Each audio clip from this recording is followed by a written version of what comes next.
तर नमस्कार भावांनो, स्वागत आहे तुमचं श्री गुरुमाऊली आर्ट्स अकॅडमीमध्ये. आज आपण या व्हिडिओमध्ये पाहणार आहोत 12वी अर्थशास्त्र विषयाचे बोर्ड परीक्षेसाठीचे असणारे प्रश्नपत्रिकेचे स्वरूप. मित्रांनो, अर्थशास्त्र विषयाबद्दल बोलायचं झालं तर बरेच विद्यार्थी हा विषयासाठी टाळाटाळ करतात, या विषयाच्या अभ्यासाकडे दुर्लक्ष करतात आणि या दुर्लक्ष करण्यामुळेच आपल्याला हा विषय अवघड जात असतो. जर तुम्ही ओव्हरऑल विचार केला तर जे विद्यार्थी मला भेटतात त्या विद्यार्थ्यांमध्ये अर्थशास्त्र अवघड जाण्याचं प्रमाण जास्त आहे. कारण त्यांनी कधी समजून घेऊन किंवा बाजारामध्ये जाऊन अर्थशास्त्राचा अभ्यास आत्तापर्यंत कधीच केलेला नाही. जोपर्यंत तुम्ही बाजारामध्ये जाऊन अर्थशास्त्र समजून घेत नाहीत, अर्थशास्त्रामध्ये असणाऱ्या कन्सेप्ट्स जोपर्यंत ज्या बाजारात कशा लागू होतात याचा तुम्ही विचार करत नाहीत, तोपर्यंत अर्थशास्त्र हे तुम्हाला अवघडच वाटणार आहे. बऱ्याच लोकांना, बऱ्याच विद्यार्थ्यांना अर्थशास्त्र हा विषय इंग्रजीपेक्षासुद्धा अवघड जाणारे विद्यार्थीसुद्धा आपल्याकडे आहेत. यामुळे हा व्हिडिओ पूर्ण बघा, हा व्हिडिओ कुठेही स्किप करू नका. आज या व्हिडिओमधून आपण घटकन्याय, गुण विभागणी आणि प्रश्नपत्रिकेचे स्वरूप पाहणार आहोत. तर बघा मित्रांनो, एक कोणतरी म्हणलं आहे की तयारीवरती लक्ष केंद्रित करा, लहान लहान घटकांवरती अभ्यास करा, तयारी चांगली केली असाल तर विजयाची चिंता करू नका, तोही तुमचाच असेल. MS धोनी यांनी हे वाक्य, हे विचार मांडलेले आहेत एका कॉन्फरन्समध्ये. तर हे वाक्य, हा विचार आपल्या व्हिडिओला बरोबर मॅच होत आहे. कारण आपण विद्यार्थी कोणत्याही परीक्षेची तयारी करत असलो तरी त्यामध्ये आपण रिझल्टबद्दल पहिल्यांदा विचार करत असतो की मी हे केलं तर मला एवढं मार्क पडलं पाहिजे, तेवढं मार्क पडलं पाहिजे. पण ते जास्त मार्क मिळवण्यासाठी तुम्हाला काय करावं लागतं, त्याला किती कष्ट करावं लागतं, त्यासाठी कसा अभ्यास करावा लागतो, यावरती तुम्ही लक्ष केंद्रित केलं तर आपोआप तुम्हाला जितके मार्क पाडायचे आहेत तितके ते पडत असतात, तेही तुमच्या कष्टानुसार. तर नक्कीच तुम्ही लहानात लहान गोष्टींच्यावरती अभ्यास करा. अर्थशास्त्रामध्ये तेच महत्त्वाचं आहे की लहानात लहान मुद्द्यांचा अभ्यास, लहानात लहान घटकांचा अभ्यास तुम्हाला अर्थशास्त्रामध्ये केलात तरच तुम्हाला अर्थशास्त्र सोपं जाईल. तर पाहूया. तर बघा विद्यार्थी मित्रांनो, यामध्ये आपल्याला घटकनिहाय, गुण विभागणी पाहायचे आहे. एकूण आपल्याला 10 प्रकरणं आहेत आणि मागणीचे 2 धरलीत तर 11 प्रकरणं आपल्याला आपल्या पाठ्यपुस्तकामध्ये सिलेबससाठी आहेत. यावरती आपल्याला 11 प्रकरणावरती बोर्ड परीक्षेमध्ये पेपर असणार आहे. तर नेमकी याची गुण विभागणी कशी केलेली आहे हे बघणं महत्त्वाचं आहे. कारण गुण विभागणीनुसार तुम्हाला येणारे प्रश्न ठरत असतात. कारण जर शेवटचा प्रश्न विचार केला तुम्ही प्रश्नपत्रिकेच्या स्वरूपामध्ये किंवा प्रश्नपत्रिकेमध्ये शेवटला सविस्तर उत्तरे द्यामध्ये 2 प्रश्न असतात, जे की 8 गुणांच्यासाठी एक असतो, जे आपल्याला दोन्हीही 3 पैकी 2 सोडवायचे असतात. त्यामध्ये विद्यार्थी मित्रांनो, जर बघा सूक्ष्म अर्थशास्त्र आणि स्थूल अर्थशास्त्राचा परिचय, यामध्ये एकूण गुण आपल्याला 7 दिलेले आहेत. तर या ठिकाणी 8 गुणांचा प्रश्न विचारण्याची शक्यता थोडी कमी असते. याचमुळे आपल्याला ही घटकनिहाय, गुण विभागणी हे अभ्यासण्याची गरज आहे. बघा, सूक्ष्म अर्थशास्त्र आणि स्थूल अर्थशास्त्राचा परिचय, एकूण गुण 7 आहेत, विकल्पासह 10 गुण आहेत. त्यानंतर बघा उपयोगिता विश्लेषण, एकूण गुण 7 आहेत, विकल्पासह 10. त्यानंतर तिसरा मागणीचे विश्लेषण 8 गुण आहेत, 12 विकल्पासह आहेत. त्यानंतर 3 मागणीची लवचिकता 8 गुण आहेत, विकल्पासह गुण आहेत 12. त्यानंतर 4 नंबर पुरवठा विश्लेषण 7 गुण आहेत, विकल्पासह आहेत 10. 5 नंबरचं प्रकरण आहे बाजाराचे प्रकार, त्यामध्ये देखील 7 गुण आहेत, विकल्पासह 10. त्यानंतर 6 निर्देशांक, याला 8 गुण आहेत, विकल्पासह 11. राष्ट्रीय उत्पन्न 8 गुण आहेत, विकल्पासह 12. भारतातील सार्वजनिक वित्त व्यवहार, याला एकूण गुण आहेत 8, विकल्पासह 12. भारतातील नाणे बाजार आणि भांडवल बाजार, याला देखील 8 गुण आहेत एकूण आणि विकल्पासह आहेत 11. भारताचा विदेशी व्यापार, यासाठी एकूण गुण आहेत 4 आणि विकल्पासह गुण आहेत 6. तर या ठिकाणी विद्यार्थी मित्रांनो आपण बघितलं तर 10वे प्रकरण हे 4 आणि 6 म्हणजे विकल्पासह या ठिकाणी 6 गुणांचे प्रश्न आपल्याला प्रश्नपत्रिकेमध्ये असणार आहे. तर आपण विचार केला तर या प्रकरणावरती कोणत्याही प्रकारचा ब्रॉड क्वेश्चन आपल्याला परीक्षेमध्ये विचारण्यात येणार नाही आहे.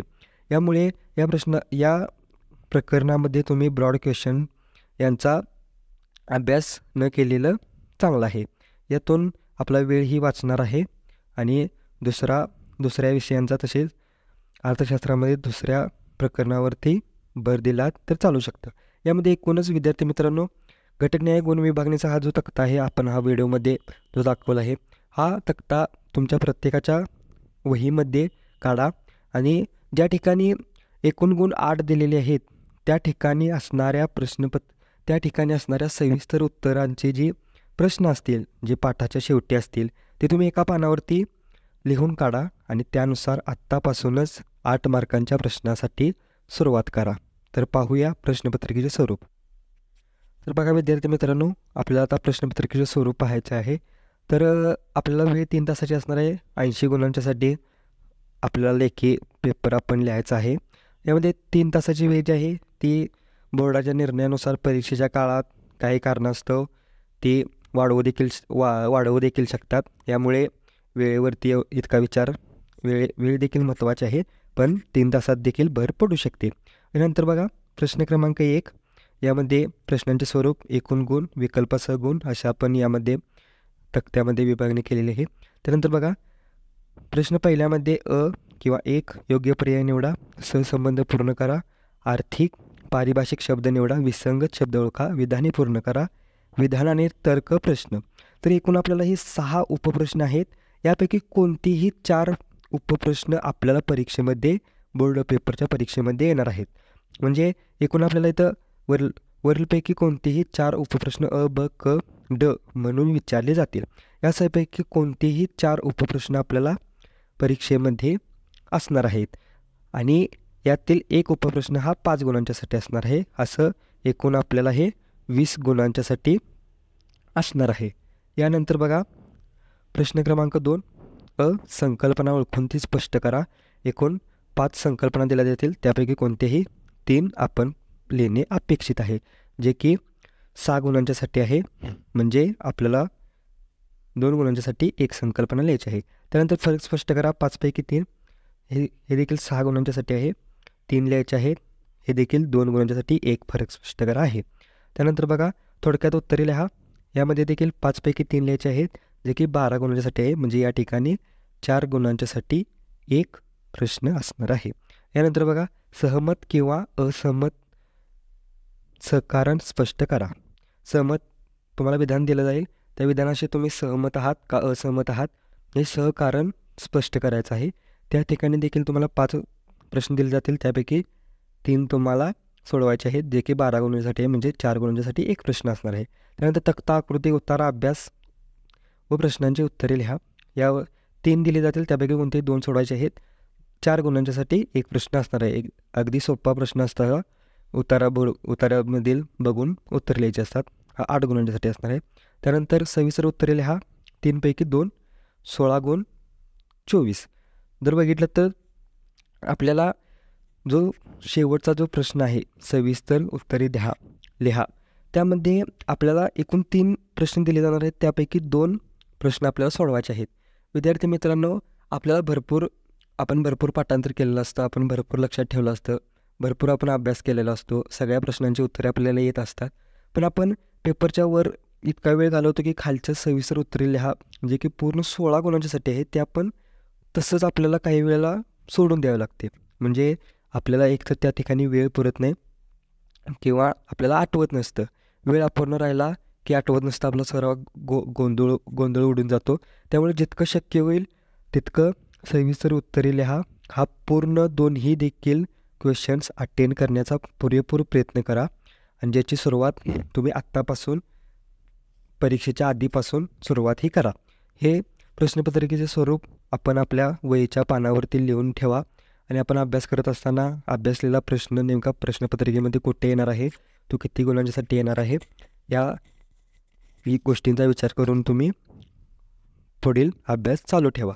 यामध्ये बघा विद्यार्थी मित्रांनो, आपल्याला प्रश्नपत्रिकेचे स्वरूप सांगण्यामागचं, यावरती व्हिडिओ बनवण्यामागचा मुख्य उद्देश हा असतो की तुम्ही कोणत्याही पेपरचा अभ्यास करत असाल आणि त्या पेपरसाठीचे प्रश्नपत्रिकेचे स्वरूप जर तुम्ही अभ्यासले नसेल तर तुम्ही कधीही तुम्हाला जितके अपेक्षित मार्क आहे, तुमच्या पालकांना जितके अपेक्षित मार्क आहेत तितके तुम्ही कधीही मिळवू शकत नाहीत. यासाठी पहिली पायरी जी आहे ती अभ्यासक्रमानंतरची सगळ्यात महत्त्वाची पायरी आहे, ती म्हणजे प्रश्नपत्रिकेचे स्वरूप. तुम्हाला प्रश्नपत्रिकेमध्ये नेमके कसे प्रश्न विचारले जातात यावरती ते तुम्हाला आधी माहीत असणं गरजेचं आहे.